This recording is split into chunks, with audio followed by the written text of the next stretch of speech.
Igreja, já estamos se preparando nesses dias para a ascensão do Senhor e, de modo especial, a liturgia nos leva à preparação não só para essa ausência visível de Cristo, mas, sobretudo, para a vinda do Espírito Santo sobre os apóstolos e sobre a Igreja.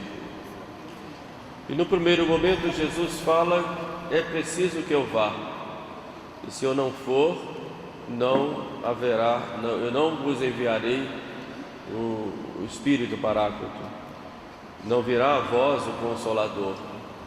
O Paráclito significa advogado, mas aquele outro Consolador que Cristo vai nos enviar do Pai. A sua missão foi cumprida, de vir ao mundo e de se entregar em sacrifício para a salvação do gênero humano. Agora é preciso que os apóstolos se espalhem pelo mundo inteiro para levarem a boa nova da salvação e fazer de todos discípulos de Jesus. Por isso é preciso Jesus ir para o céu para tomar posse de seu reino, como o primeiro homem, como o homem-Deus, o primeiro homem que vai abrir de novo as portas do céu, que estavam fechadas por causa do pecado de Adão, e de lá envia o Espírito Santo, o Consolador, para a Igreja, e assim os apóstolos poderão se espalhar pelo mundo inteiro e pregarem o Evangelho. É essa a ação do Espírito Santo na Igreja. Ele vem como Consolador, vem como Espírito de verdade, mas vem sobretudo para a nossa conversão. Por isso fala Jesus que quando o Espírito Consolador vier, ele convencerá o mundo quanto ao pecado, quanto à justiça e quanto ao juízo, diz Jesus.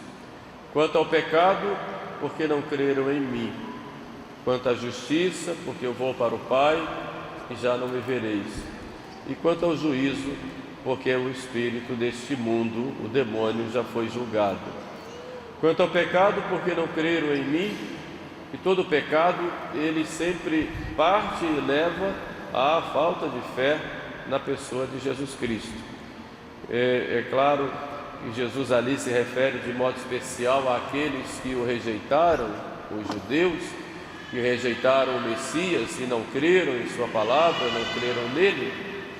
Mas o Espírito Santo nos convence também do pecado quando nos leva à conversão, ou seja, quando nós não cremos verdadeiramente em Jesus ou cremos com uma fé sem obras.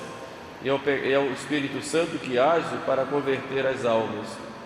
Toda a ação da graça que nos leva ao abandono do pecado e nos tira do estado de torpor e nos leva à santificação é obra do Espírito Santo em nós. O que nós temos é que tirar esses obstáculos à graça para que o Espírito Santo possa agir. Se eu vou me converter, é o Espírito Santo que vai agir em mim. Quando vem aquele peso na consciência, aquela dor de ter ofendido a Deus e aquele desejo de voltar-se para Deus, é uma ação do Espírito Santo em nossas almas, que nos conduzem de volta a nosso Senhor Jesus Cristo. É um reavivamento da nossa fé. Eu digo aqui fé não apenas como uma adesão intelectual, mas fé também como resposta nossa a um Deus que se revela a nós e revela o seu amor por nós, a ponto de morrer por nós na cruz. Por isso, quando o Espírito Santo age em nossa alma, nós não podemos resistir. São Paulo diz isso: não resistais ao Espírito. E quando há essa resistência ao Espírito, quando não se quer realmente uma conversão e não se quer arrepender, na verdade peca-se contra o próprio Espírito Santo. E este pecado não tem perdão, não porque Deus não queira perdoar, mas porque há uma resistência formal, uma resistência pertinaz à graça de Deus. E Deus nos livre disto. porque o Espírito Santo está, como diz São Paulo, com gemidos inenarráveis, soprando sobre nós para nos levar à conversão e à santificação. A obra de santificação, que é uma obra do amor de Deus, é obra do Espírito Santo. Deveríamos todos os dias, quando nos acordarmos, a primeira coisa é cumprimentar o Espírito Santo, pedindo ao Espírito Santo que renove em nós o espírito do verdadeiro cristão, que eu seja santo e que meu batismo, ele, com a sua graça que vem do mesmo Espírito, ele seja renovado como aliança com Deus todos os dias. Como dizemos, et renovables faciam terra, o Espírito Santo ele renova, ele nos recria todos os dias, ele nos convence disso, quanto ao pecado, para que sejamos convertidos e para que sejamos santos. Só há uma motivação para a nossa vida de cristãos, é o de sermos santos. Mas o Espírito Santo convence o mundo também quanto à justiça, porque não creram em Jesus. Porque Jesus é o modelo de santidade. Dei-vos o exemplo de Jesus aos apóstolos, para que assim também o façais. Jesus é para nós o homem completo. É modelo de santidade. Modelo e também é o que nos conduz nessa santidade, na medida em que vem a nós e mora em nós com o Espírito Santo e com, evidentemente, a Trindade. Aquele que me ama, meu Pai o amará, e nós viremos a Ele e nele faremos morada. Por isso, a imitação de Cristo deve ser para nós um programa diário, e é também um processo que vai acontecendo na nossa vida. Pensar como Jesus, agir como Jesus, falar como Jesus, sermos transformados por nosso Senhor. A verdadeira santidade consiste na nossa configuração com a pessoa de Jesus Cristo, nosso Senhor. E cada vez que nós nos configuramos a Ele, procuramos ser alter Cristo, o outro Cristo no mundo, nós nos santificamos. E é um grande desafio para nós, porque somos tão frágeis, temos tantos defeitos, somos tão inconstantes. Por isso nossa meditação diária deve ser meditar em Jesus. Quando nós o encontramos e quando nós procuramos nos configurar a Ele, a nossa vida se transforma. Somos membros de seu corpo, mas somos, como cristãos, outros Cristos no mundo. Todo mundo quer ver no sacerdote o Cristo. Vi Cristo num padre, diziam aqueles que iam a Ars visitar São João Maria Vianney. Buscamos no padre o pastor, o guia, o Cristo, vítima e sacerdote, mas, num certo sentido, cada cristão é outro Cristo e deve procurar viver em Cristo. São Paulo nos mostra, meu viver é Cristo, já não sou eu quem vivo, mas é Cristo quem vive em mim. Esta é a verdadeira justiça que é discernida e mostrada, ou melhor, convencida, como disse Jesus, pelo Espírito Santo em nós. E quanto mais nós nos configuramos a Jesus, mais o Espírito Santo age em nós. Um problema sério quando nós rejeitamos a graça de Deus, a graça vem e jogamos fora. E quantas graças vêm todos os dias na nossa vida e nós rejeitamos. E essa graça é para nos santificar.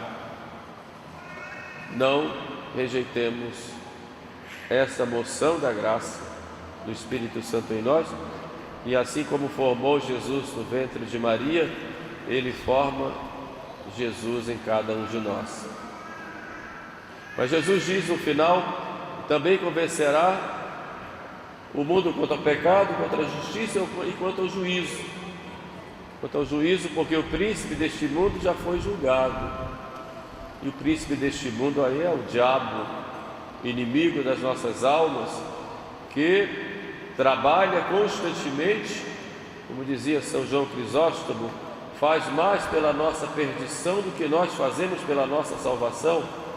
Ele sabe o valor de uma alma, por isso ele não dorme e está todo o tempo nos rodeando como um leão querendo nos devorar, como diz São Pedro, para nos levar ao pecado, nos levar ao afastamento de Deus.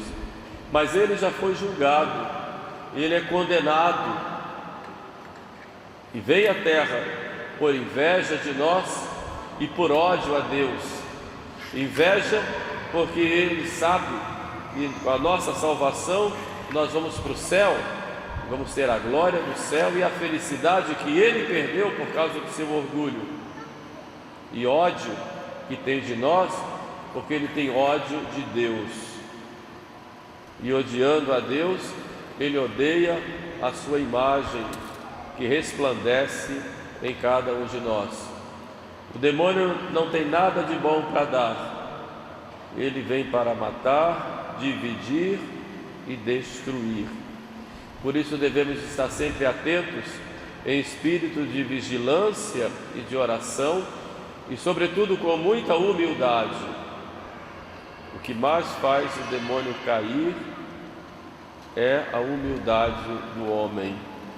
Quando o homem se ajoelha e reconhece seus pecados e se humilha, o demônio ele é derrotado. Uma vez o demônio apareceu a um santo e disse para ele: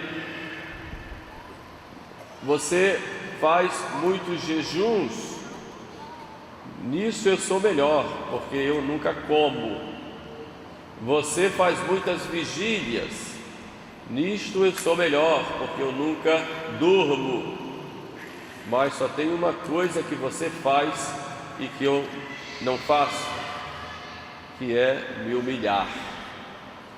E quando nós nos humilhamos, ou aceitamos as dificuldades do dia a dia como humilhações, que podem ser várias, humilhação que parte de uma pessoa, de um fato, de uma doença, não importa.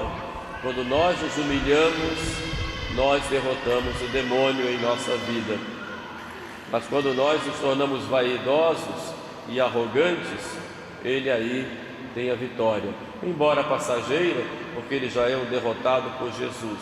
Mas nós terminamos pela vaidade, pelo orgulho, ficando no lado dele. Portanto, o príncipe deste mundo já foi julgado, já foi derrotado. Nós, se queremos estar com o nosso Senhor, temos que nos humilhar e aceitar as humilhações e sofrimentos por amor a Deus.